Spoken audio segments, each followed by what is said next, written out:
can read in the chat window. Some of you are asking what is this book called and how can I find it.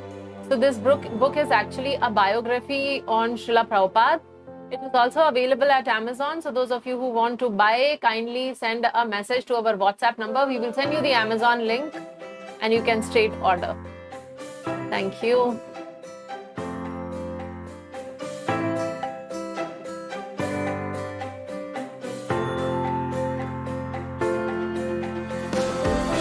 Hare Krishna, Krishna Krishna, Hare Hare, Hare Rama, Rama Rama, Hare Hare. Hare Krishna, Sukirti Madhavi. Welcoming you for trimester 4, session 5 of Gita Mastery course. So before we go into the session, let us all together chant the Mangalacharan prayers. Om Jnana Timirandasya Jnananjana Shalakaya Chakshurunmilitam Yena Tasmai Shri Gurave Namaha. Shri Chaitanya Manobhishtam Sthapitam Yena Bhutale Swayam Rupa Kadamahyam Dadati Swapadantikam Vandeham Shri Guru Shri Yuta Padakamalam Shri Gurun Vaishnavamscha Shri Rupam Sagrajatam Sahagana Raghunathanvitam Sajivam Sadvaitam Savadbhutam Parijana Sahitam Krishna Chaitanya Devam Shri Radha Krishna Padan Sahagana Lalita Shri Vishakhanvitamscha Shri Krishna Karuna Sindhu Dinabandhu Jagatpate Gopesha Gopika Kanta Radha Kanta Namostute Tapta Kanchana Gaurangi Radhe Vrindavaneshwari Vrishabhanu Sute Devi Pranamami Hari Priya Vancha Kalpatarubhyascha Kripasindu Bhaevacha Patitanam Pavanebhyo Vaishnavebhyo Namo Namaha. Shri Krishna Chaitanya Prabhu Nityananda Shri Advaita Gadadhar Shrivasadi Gaura Bhakta Vrinda. Hare Krishna Krishna Krishna Hare Hare, Hare Rama Rama Rama Hare Hare. Namo Vishnu Padaya Krishna Prestaya Bhutale Srimate Bhakti Vedanta Swami Nitinamine Namaste Saraswate Deve Gauravani Pracharine Nirvishesha Shunyavadi Vashyate Deshatarine Mukam Karoti Vachalam Bangam Langayate Girim Yatripatam Vande Shri Guru Dinatarinam Paramananda Madhavam Shri Chaitanya Ishwaram.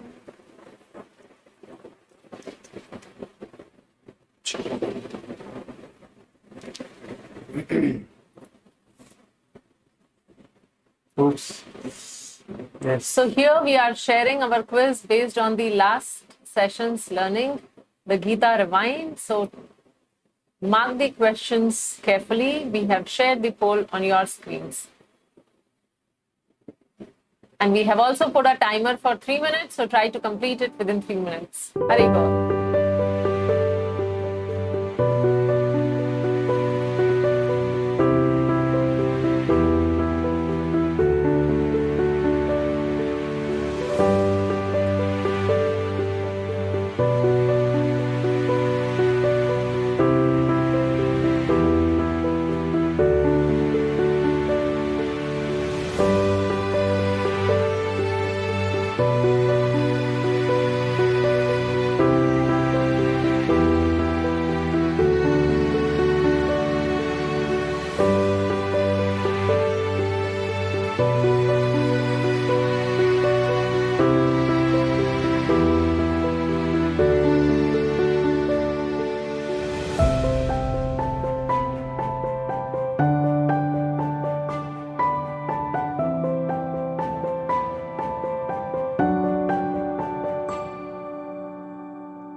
received almost 40% of the responses. So mark your questions carefully.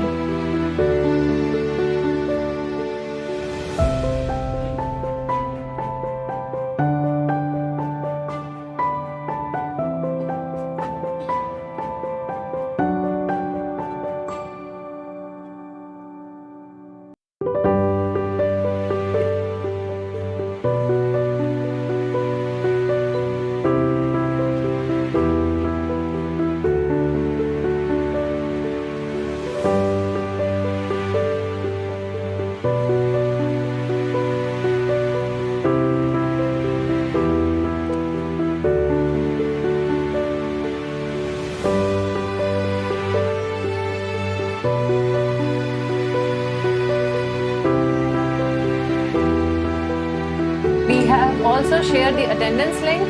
So once you complete the quiz, kindly mark your attendance also.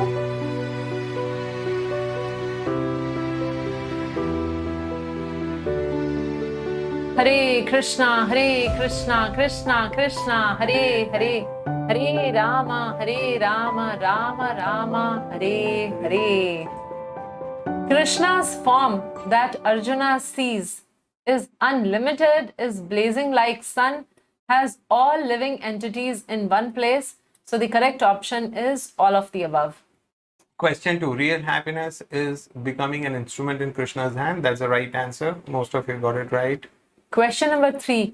Moth's dash to destruction in a blazing fire is compared to all the soldiers entering Krishna's mouth. So the second option is the right answer.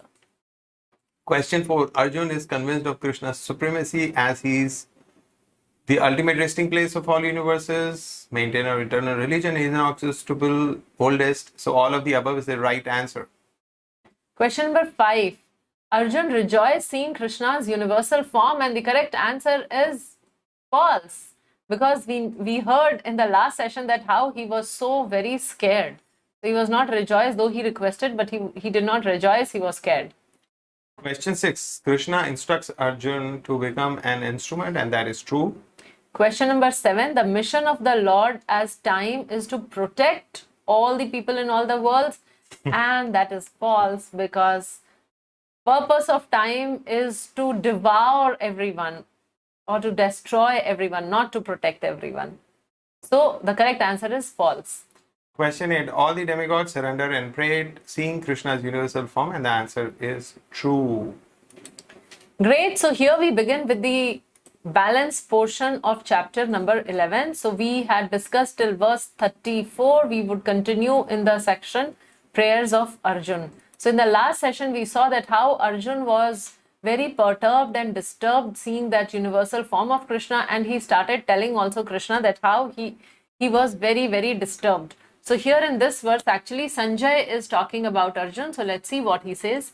Sanjay Ovacha Yachrutva Vachanam Keshavasya Kritanjalir Vepamana Kiriti Namaskritva Bhuya Evaha Krishnam Sagadgadam Bhita Bhita Pranamya.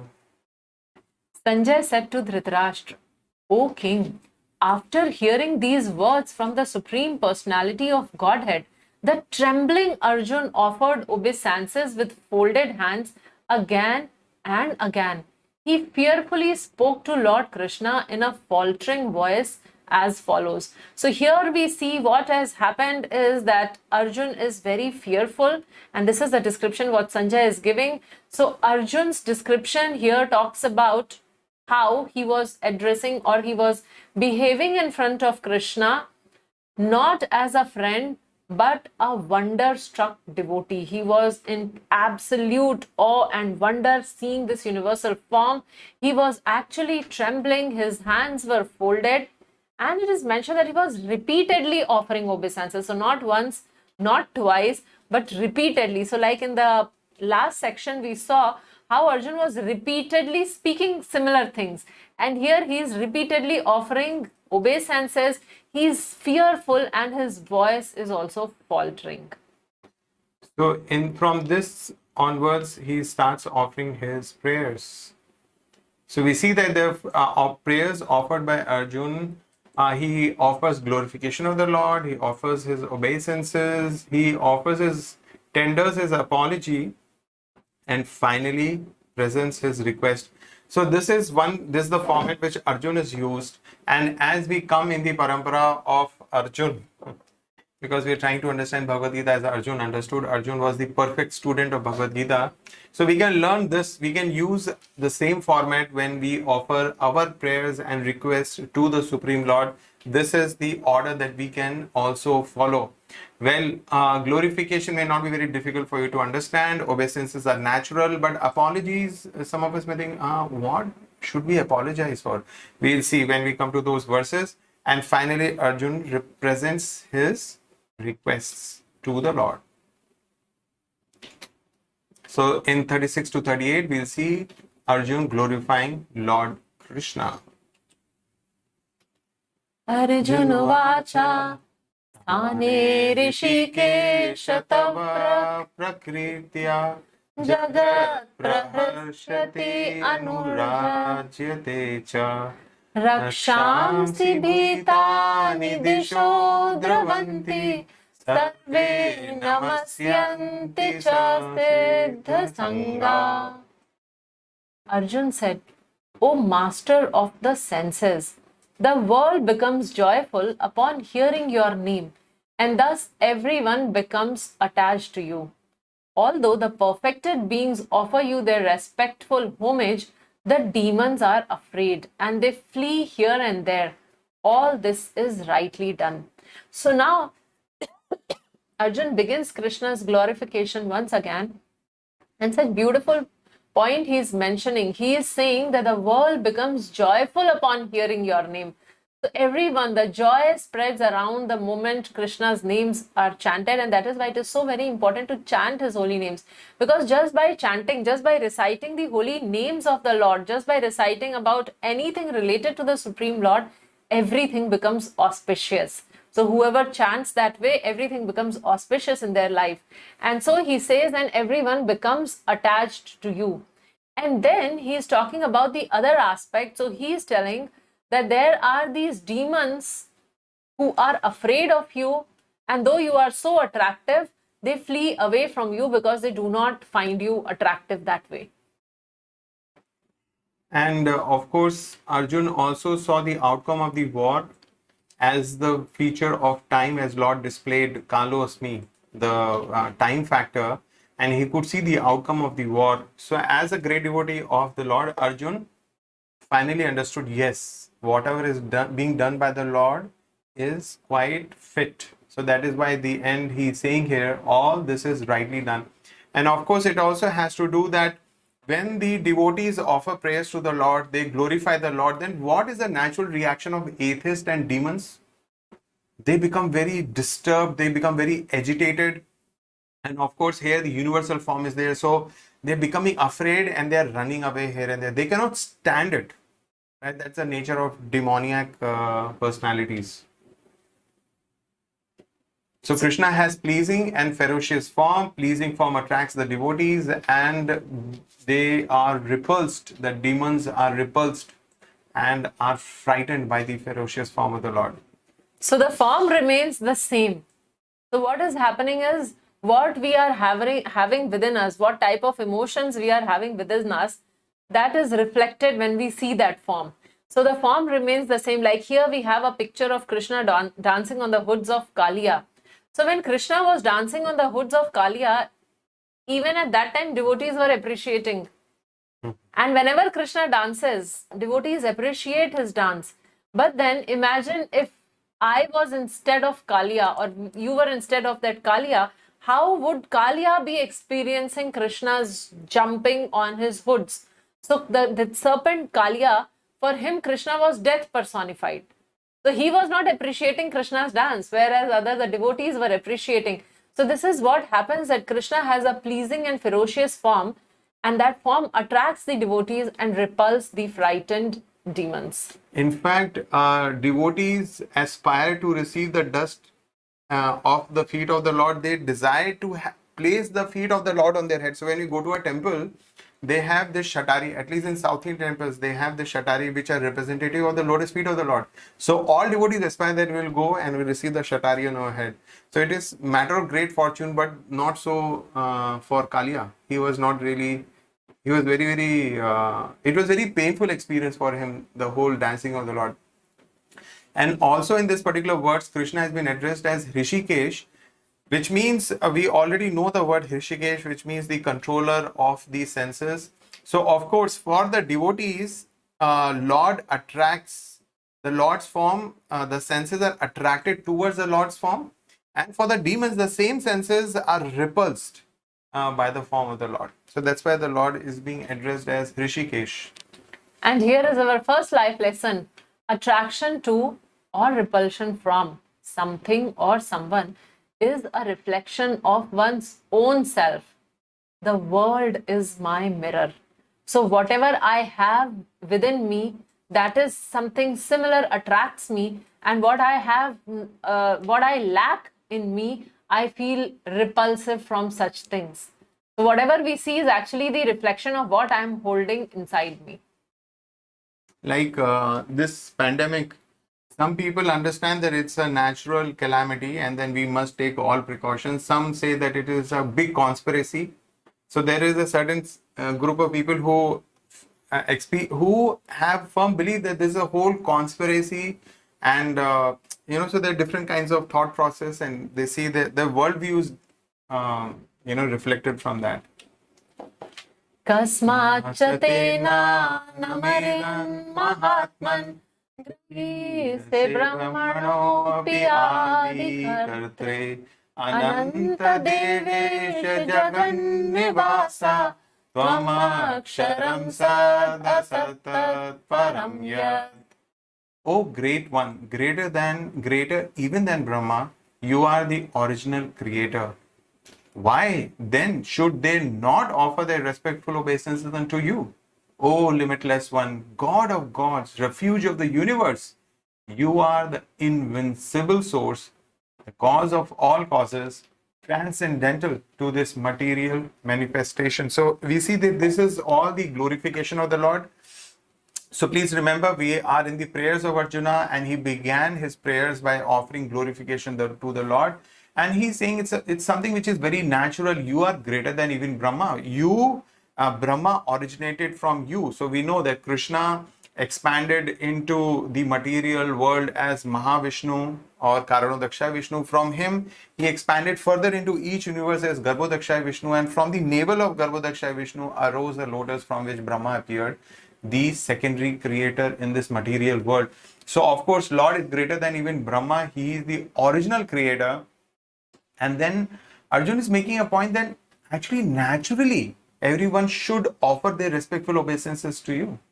Why they should not? You are the right personality to whom it should be done.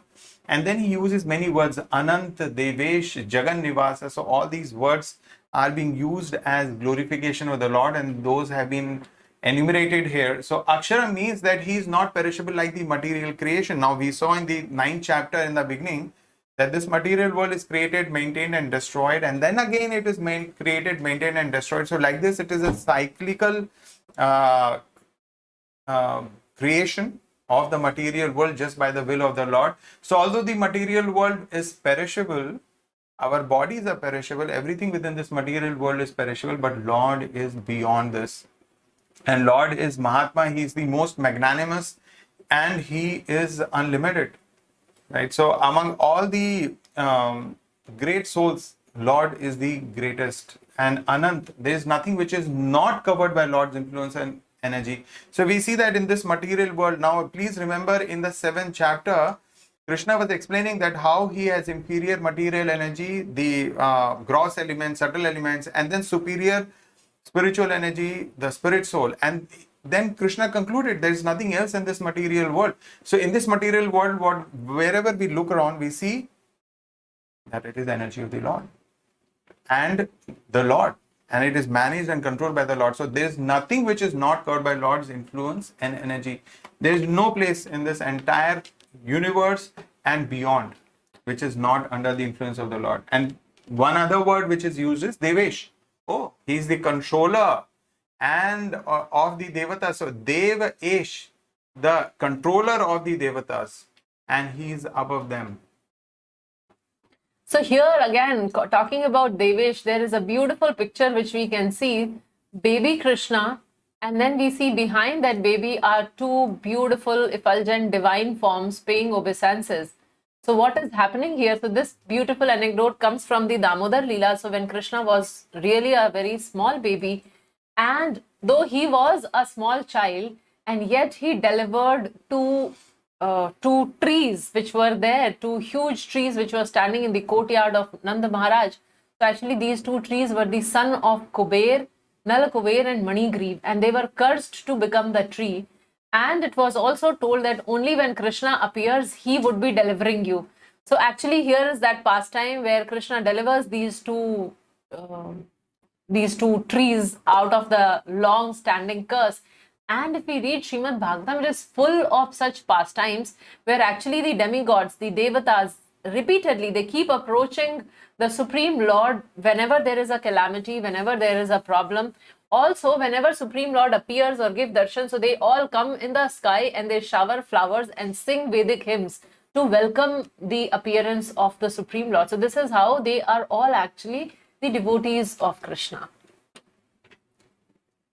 त्वमादिदेवः पुरुषः पुराणस्त्वमस्य विश्वस्य परं निधानं वेत्तासि वेद्यं च परं च धाम त्वया ततं विश्वमनन्तरूपा. You are the original personality of Godhead, the oldest, the ultimate sanctuary of this manifested cosmic world. You are the knower of everything, and you are all that is knowable. You are the supreme refuge above the material modes, O limitless form. This whole cosmic manifestation is pervaded by you. Tvam Adi Deva Purusha Purana. So Krishna is being glorified. So these are the glorification section. So he is the oldest, he is the original personality of Godhead. So using such words, he is glorifying Krishna. And if we remember in the beginning of chapter 11, how it began is because Arjun wanted to see how Krishna is actually present in entire cosmic manifestation. So Krishna has shown him that also. And that is why he is saying that you are the ultimate sanctuary of this manifested cosmic world. And then in this verse also it is mentioned that you are knower of everything. So that's another good thing to for us to contemplate, that Lord knows everything about me. There is nothing that is hidden from him about me. He knows all my secrets of secret. So that is, Lord knows about me, and similarly Lord knows about all other living entities in this cosmos. So whether I like somebody, I dislike somebody, what others think of me, so everything is known to the Supreme Lord. So Lord knows everything what is happening in this material world. Well, one way that can give us a lot of solace, because sometimes we feel that, what can we do? So many people are doing so many things against me, or, some of us are in that unfortunate situation. Well, Lord is aware. So we need to always remember that. And here it's also mentioned that you are all that is knowable. So if knowledge has any end, it is Krishna. Which means that if I know Krishna as he's explained in the scriptures, then I know everything. So any object that we pick up, immediately understand, it is energy of the Lord. And how Lord maintains, creates and destroys this object and the material world. So if I know the Lord, then everything becomes known to me. And of course, because Lord is all pervading, and therefore he is all that is noble. So there is one word which is used in this particular verse is nidhanam, which means the ultimate rest of everything. So from this verse it becomes very, very clear that Lord Krishna is the ultimate shelter of everything, even the Brahma Jyoti. So there is nothing beyond the Lord. Nothing can exist beyond the Supreme Lord. Getting into the next subsection where we will see how Arjun is offering obeisances to the Supreme Lord. Vayuryamognirvarunah shashanka mahascha namo namaste tu sahasrakritva punascha bhuyopi namo namaste. Vayur Yamo Agnir Varunah Shashanka, you are air, you are the supreme controller, you are fire, Agnir, you are water, Varuna, and you are the moon Shashanka, Prajapatisvam Prapita Mahascha, you are Brahma, you are the first living creature, and you are Prapita Mahascha, you are the great grandfather. Because why? Because you are the source of Brahma also. And then he says, I therefore offer my respectful obeisances unto you 1,000 times and again and yet again. So he is so wonderstruck by this gigantic, majestic form of Krishna, which he was still witnessing. Still that universal form is there. So he is telling, I am offering you 1,000 obeisances, and then he feels 1,000 is not enough. And then he starts again offering obeisances and yet again and yet again. So that is the situation of Arjun. And here also Arjun is comparing, he is saying that you are the god of air, you are the controller, you are the god of fire, you are the god of water. So all these devatas have also actually empowered personalities who handle a particular department in the universal government. So that is, from that point of view, Arjun is actually correctly saying that you are all of this, because based on your empowerment only they are executing their work in this material world. Namah purastad atha prathashtaste namastute sarvata eva sarva ananta virya amrita vikramasvam sarvam samapnoshi tatosi sarva. Obeisances to you from front, from behind, from all sides. O unbounded power, you are the master of limitless might. You are all pervading, and thus you are everything. Actually, if we read these verses a couple of times, we become so completely, we can actually completely understand the definition of God. G-O-D. We can actually understand the definition of God. So Arjun is offering his obeisances from the front, from behind, from all sides, and he's saying, Ananta Virya, Amit Vikramas. So you are unbounded power, you have limitless might, Amit Vikramas. So this is all the glorification of the Lord. So we understand that how Arjun is actually in loving ecstasy. He has just now realized this never seen before form of Krishna, and he is awestruck, and he is glorifying Krishna, and he is offering obeisances to him from all sides. He is telling, the first thing he said is, you are air, because air being all pervasive, air is present everywhere. So that is how it is the most important representation of the demigod. So he is comparing Krishna to air, and then he says fire, water, moon, even Brahma, because you are the source of Brahma also. And then he says, so hence, ultimately, we can clearly say that you are the supreme controller. So by knowing all this, ecstasy is arising in Arjuna.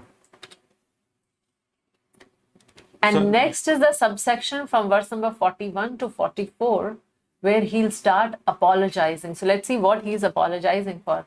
Sakheti matva prasabham yaduktam He Krishna, He Yadava, He Sakheti, Ajnata Mahimanam Tavedam, Maya Pramada Pranayena Vapi, Yachavaha Saratham Atatkritosi, Viharishayasana Bhojaneshu, Ekothavapi achyutat samaksham takshamaye tvamaham aprameyam.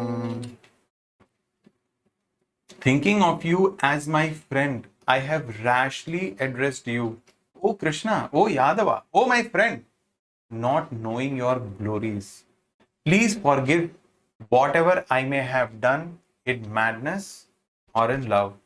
I have dishonored you many times, jesting as we relaxed, lay on the same bed, or sat or ate together, sometimes alone, and sometimes in front of many friends.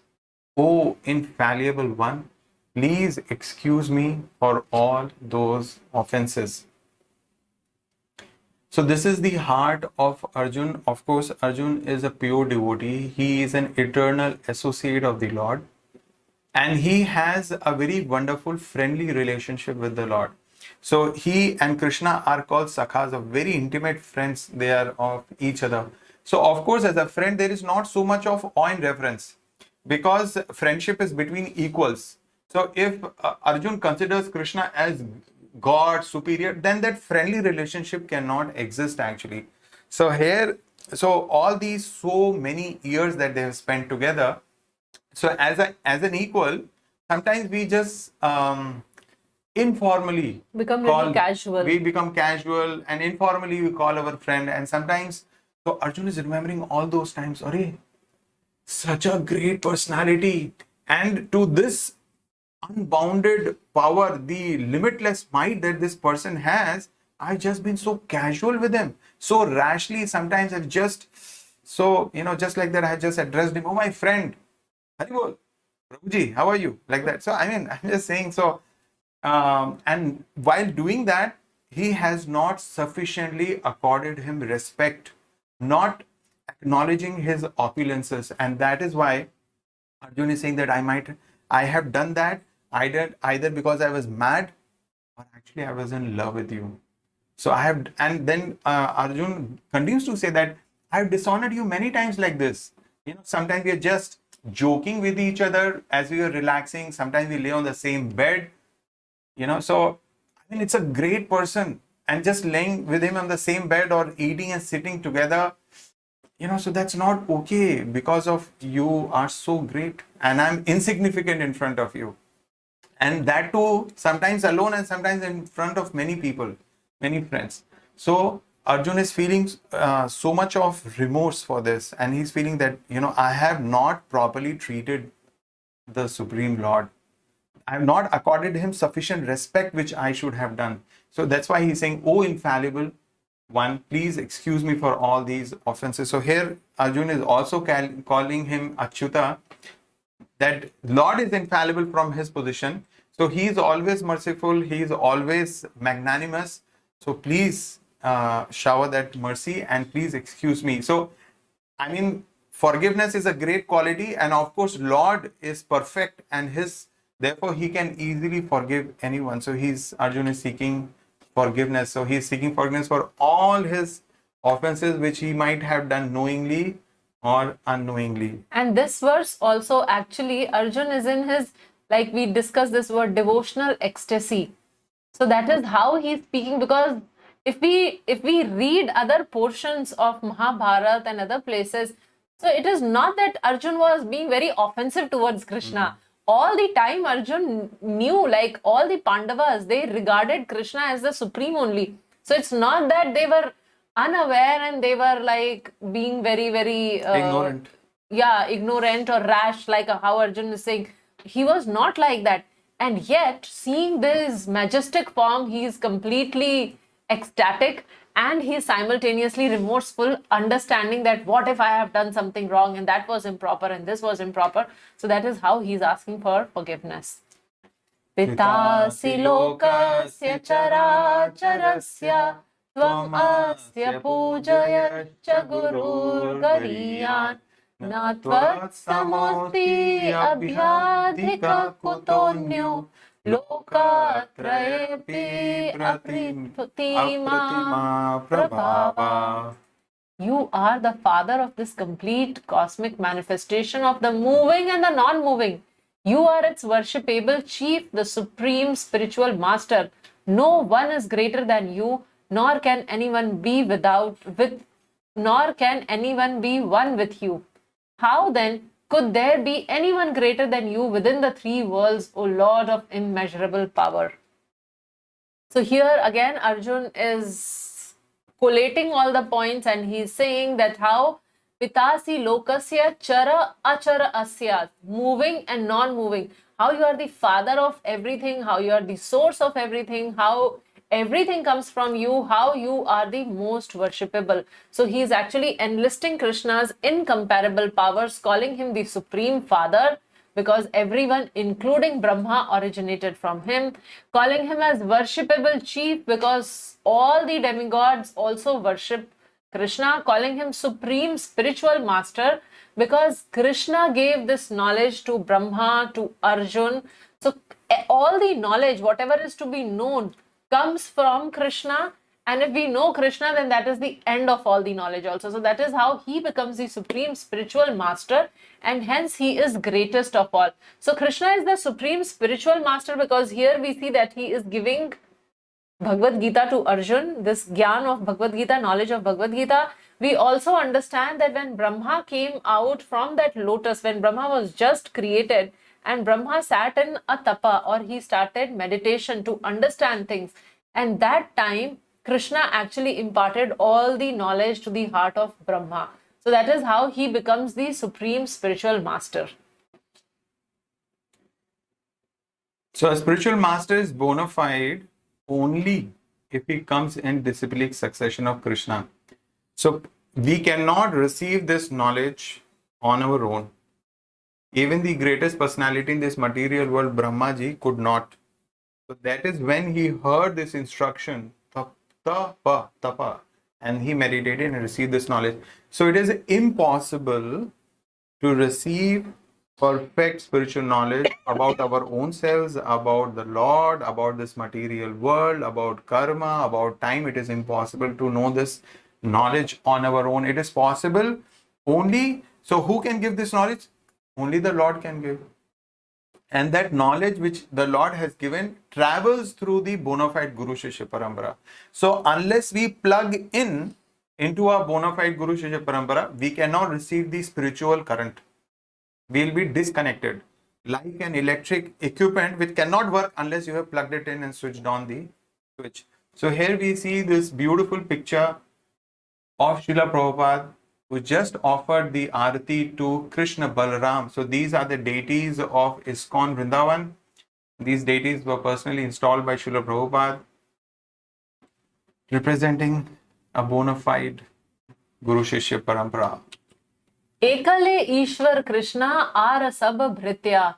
Only Krishna is God and everyone else is his servant. So this is what emphatically Arjuna is establishing throughout this chapter.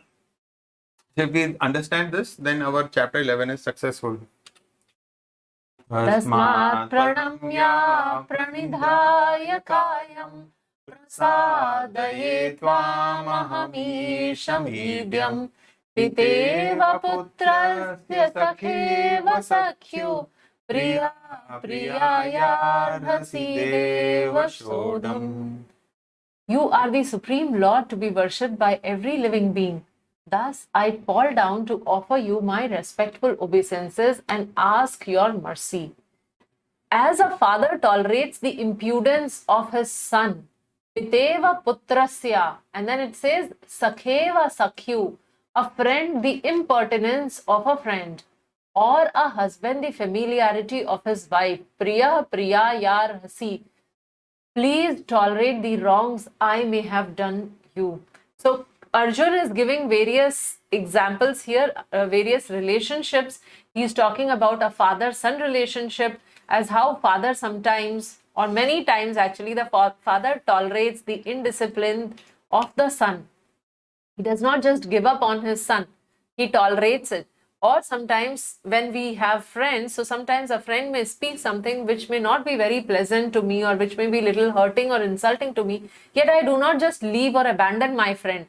And similarly, husband-wife, the relationship is like that. It is very intimate relationship. So sometimes one may become a little disrespectful to the other one. But then what happens is, in all these various cases, they tolerate each other. So Arjun is requesting, similarly, Krishna, you also please tolerate me. So I have done a lot of mistakes in the past, but just like father tolerates son, friend tolerates a friend, or husband tolerates a wife, kindly please tolerate me.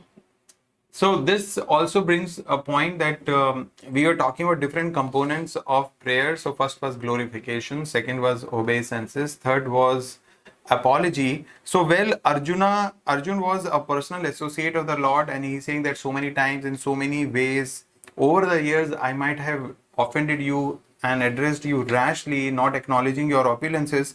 So you may think, so this doesn't really apply to me. But we need to understand that Krishna was personally present with Arjun. Is Lord personally present with us? Yes. So Lord is personally present with us?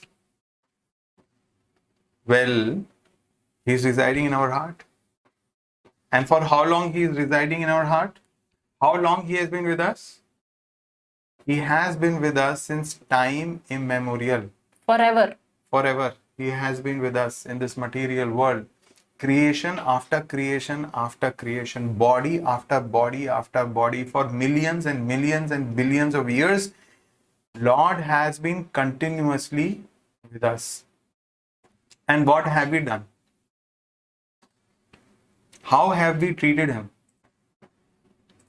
We have completely ignored His presence.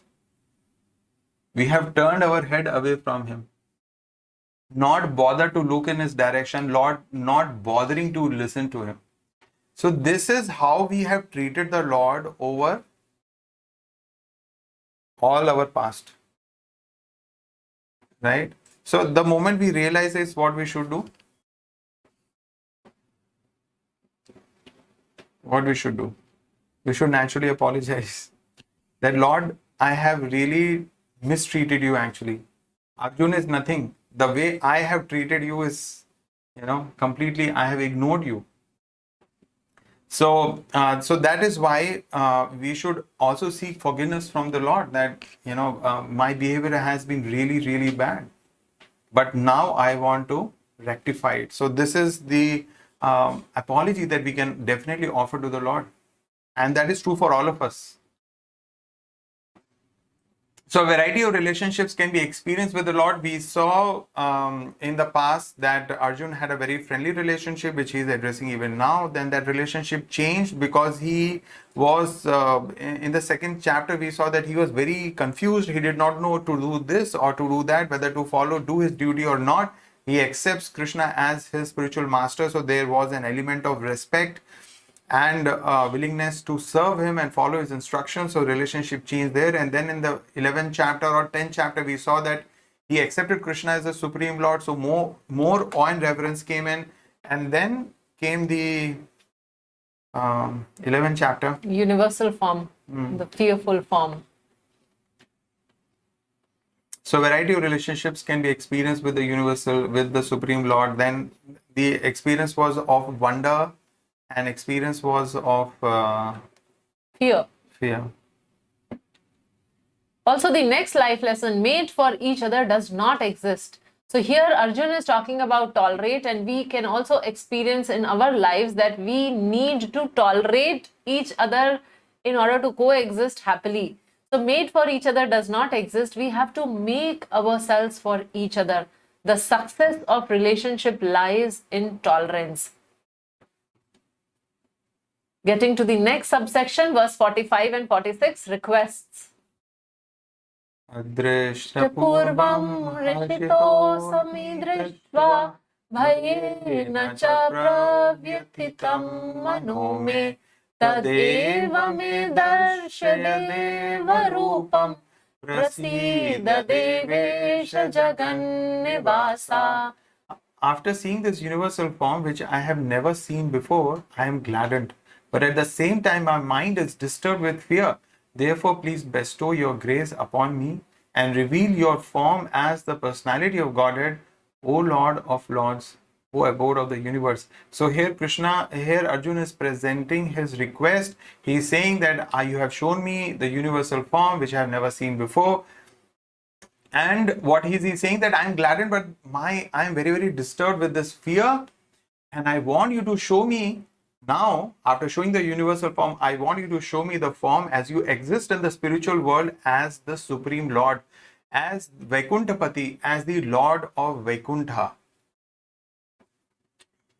O universal form, O thousand-armed Lord, I wish to see you in your four-handed, four-armed form, with helmeted head and with club, wheel, conch, and lotus flower in your hands. I long to see you in that form. So these are the requests which Arjun is making. In the beginning of the chapter, he requested for universal form. After seeing universal form, he's very, very scared. And now he's requesting that he wants to see the four-armed form of the Supreme Lord.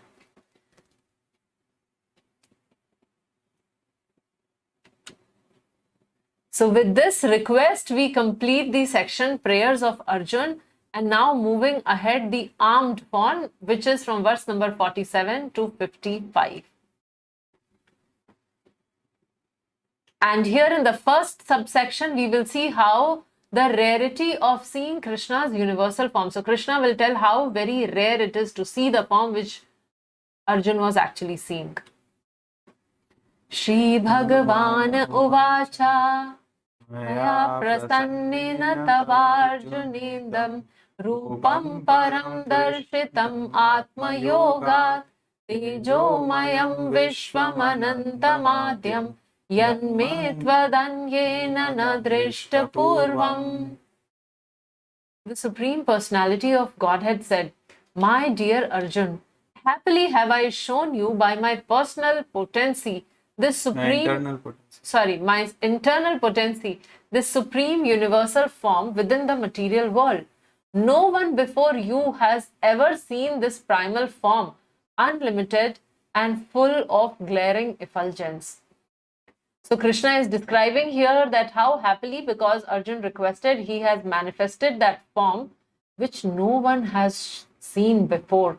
So this particular universal form is very different from the other universal forms which Krishna had earlier exhibited. So what he exhibited to Mother Yashoda or in the court of Dhritarashtra, this form is very, very unique.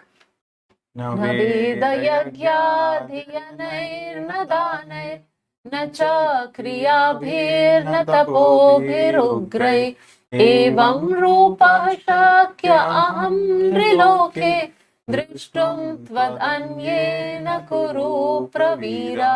O best of the Kuru warriors, no one before you has ever seen this universal form of mine. But for neither by studying the Vedas, nor by performing sacrifices, nor by charity, nor by pious activities, nor by severe penances, can I be seen in this form in the material world.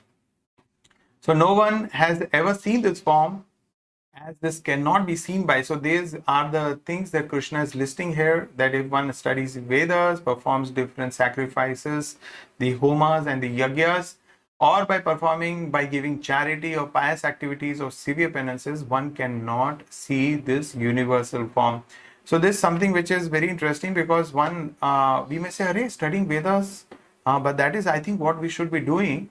Well, if one studies Veda without the desire to know God and to serve Him, study of Vedas is useless.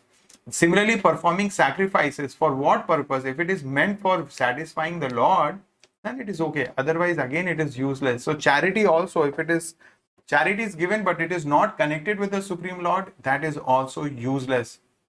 Performing many pious activities or performing severe penances.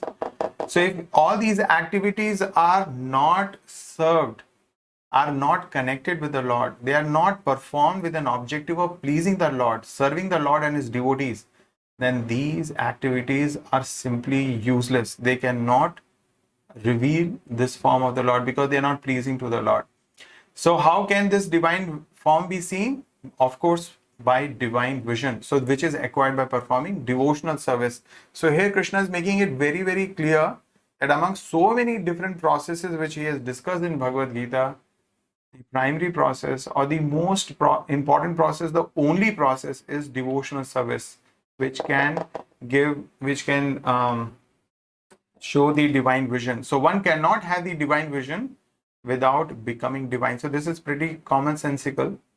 Unless we practice and perform devotional service, unless the Lord is pleased with us, unless the devotees are pleased with us, we cannot have this divine vision. Mate vyatha ma च विमूढभावो दृष्ट्वा रूपं घोरमिदृन्ममेदम् व्यपेतभिप्रीतमनः पुनस्त्वं तदेव मे रूपमिदं प्रपश्य. You have been perturbed and bewildered by seeing this horrible feature of mine. Now let it be finished. My devotee, be free again from all disturbances. With a peaceful mind, you can now see the form you desire. So Krishna has again accepted Arjuna's request and he says that this form, let it be finished, and you can see with peaceful mind whatever you are desiring now.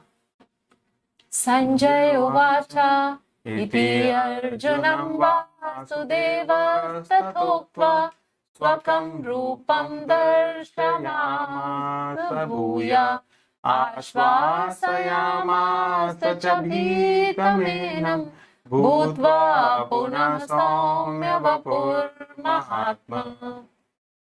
Sanjay said to Dhritarashtra.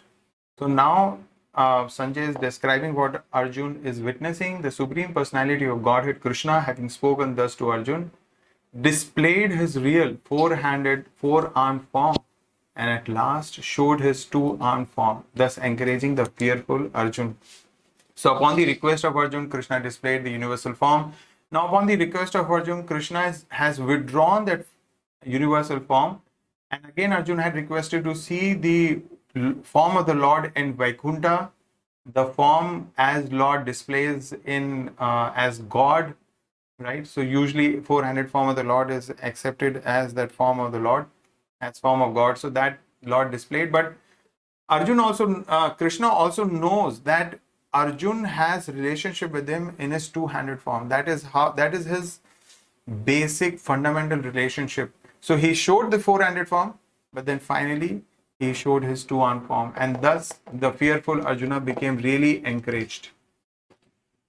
Arjunuvacha Drishtvedam Manusham Rupam Tava Saumyam Janardana Idanimasmi Samvritaha Sacheta Prakritim Gataha. When Arjun thus saw Krishna in his original form, he said, "O Janardhan, seeing this human-like form, so very beautiful, I am now composed in mind and I am restored to my original nature." So Arjun is very happy, satisfied and content when he sees the two-armed form, the human-like form of Krishna, the original form of Krishna.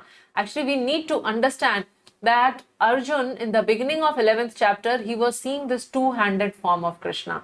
And then to that two-handed form, he requested to show universal form. So universal form came, and then the Kala Rupa came, and then the four-handed form came, and now again it is restored to two-armed form. So Arjun is very quiet and pacified and satisfied because Krishna has finally revealed his two-handed form, which is most pleasing to the devotees. Saumya Vapu, very, very pleasing to the devotees.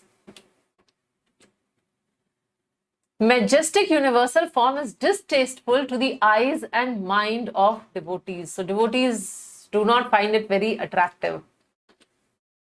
And Krishna's sweetness is more attractive than his opulences. So Krishna was showing his opulences through his universal form, but Arjun requested for his sweetness. And when his sweet human-like form was exhibited, then Arjun is completely satisfied.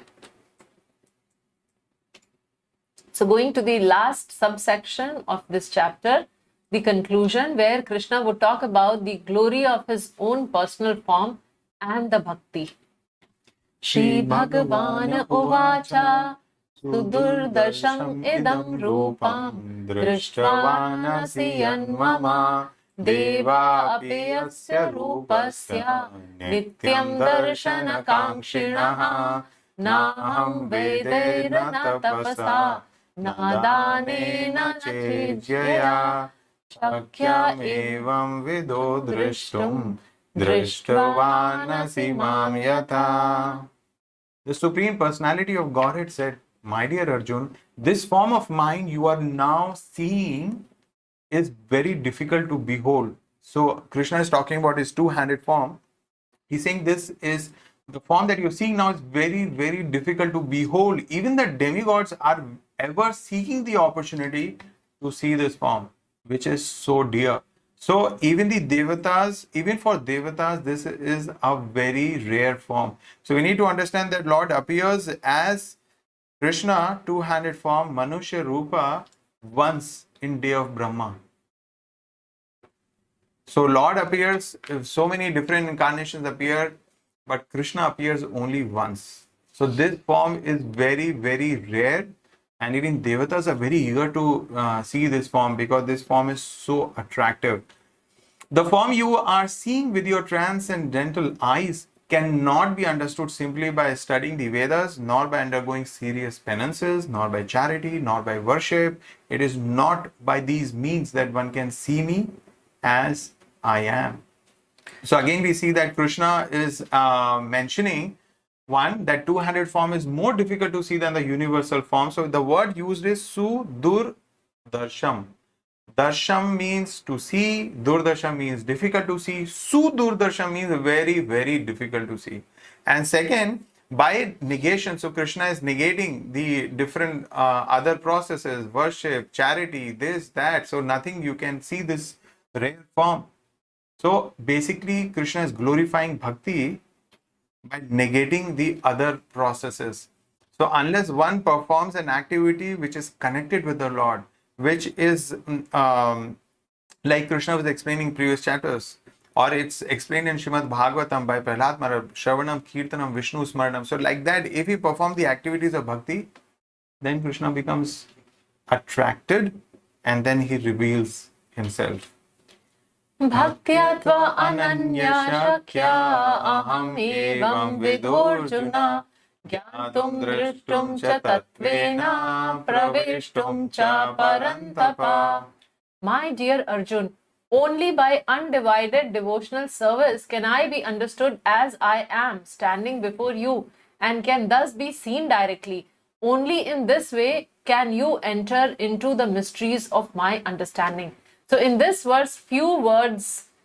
One is only, which is repeated twice. So Krishna is saying only by undivided devotional service. So no other processes. Though Krishna has been explaining Karma Yoga, Gyan Yoga, Dhyan Yoga, but here he is saying only by undivided devotional service can I be understood as I am. And then he says only in this way you can enter into the mysteries of my understanding.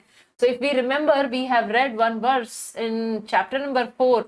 Janma karma che me divyam evam yo veti tyaktvatah tyaktva deham punarjanma naiti mamiti sho Arjuna. So Krishna is telling there that one who understands the secrets of my birth and my activities, one who knows that, he comes to me. Here again Krishna is saying that you can come to me by understanding me, but what is the process? Undivided devotional service. So seen and known only by Ananya Bhakti or undivided devotional service.